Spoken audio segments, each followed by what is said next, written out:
যদি গুলি ছোড়া না হতো ছাদের মধ্যে বাচ্চাটা মারা যেত না, যদি গুলি ছোড়া না হতো বাসার মধ্যে বাচ্চাটা মারা যেত না। গুলি ছোড়ার কারণেই বাসায়, ছাদে, তারপর নিজের রুমের মধ্যে প্রত্যেকটা জায়গায় বাচ্চাগুলো মারা গেছে। কিভাবে? আমাদের উপর আক্রমণ করা হয়েছে, আমরা কিন্তু আক্রমণ করি নাই। মানে নির্মম ভাবে তাদেরকে মারা হচ্ছিল, মানে এটার কেউ কোনো ধরনের কথা বলতেছে না, সবাই চুপ আছে। কেন? প্রথম দিন থেকে তো ঢাবির আপুদের ওপর, তারপর টিচারদের ওপর যথেষ্ট ভাবে অত্যাচার করা হয়েছে। এই জিনিসটাকে আদৌ ঠিক কিনা তাদের চোখে, মানে যারা প্রশাসন আছে তাদের চোখে অ্যাকচুয়ালি এটা ঠিক কিনা তারাই বিচার করুক, তারাই বলুক। তাদের যদি কোনো রকম বিবেক থাকে তাহলে অবশ্যই তারা এটা বুঝবে, তারা বলবে, যদি তাদের ওরকম বিবেক থাকে। আর যদি তাদের বিবেকের দরজা বন্ধ হয়ে যায় তাহলে তো আমাদের কিছু বলার নেই। আমরা অনলাইনে প্রত্যেকটা ভিডিও দেখেছি। আমরা যারা অ্যাক্টিভ ছিলাম তারা প্রত্যেকে জানি যে আসলে গুলি ছোড়া হয়েছে কিনা।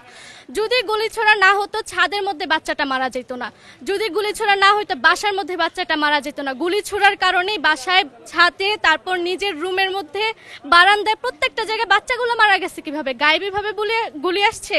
অবশ্যই না। আন্দোলনকারীরা যদি গুলি করতো তাহলে ওই আকাশে যে হেলিকপ্টারটা যাচ্ছে সেগুলো কিন্তু আন্দোলনকারীদের কাছে নাই। আন্দোলনকারীরা আমরা অলওয়েজ দেখেছি যে নিরস্ত্রভাবে নামিয়েছে।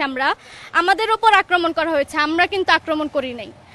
আর প্রথম থেকে ঢাবিদের ওপরও প্রথম থেকে আমরা কি করছিলাম, শান্তিপূর্ণভাবে আন্দোলন করছিলাম। আমাদের ওপর আক্রমণ করার ফলে যে লীগের যে কর্মীরা আছে তারা আক্রমণ করেছে, তারা বিভিন্ন ধরনের কথা বলছে, তারা ফু দিলে আমরা উড়ে যাব, এরকম টাইপের বিভিন্ন ধরনের উস্কানিমূলক কথা বলছে, যেটার কারণে আমরা আজকে রাজপথে। তো তারা যদি আমাদের উপর অন্যায়ভাবে আক্রমণ না করতো তাহলে আমরা কি নামতাম? আর আমরা কিন্তু অস্ত্র নিয়ে নামিনি, আমরা নিরস্ত্রভাবে নেমেছি। আমাদের কাছে কোনো অস্ত্র আছে? নাই। আজকে পর্যন্ত আমাদের কাছে কোনো অস্ত্র নাই। আমাদের উপর মারা হচ্ছে কিন্তু আমরা কাউকে মারছি না, আমরা নিরস্ত্রভাবে লড়ছি।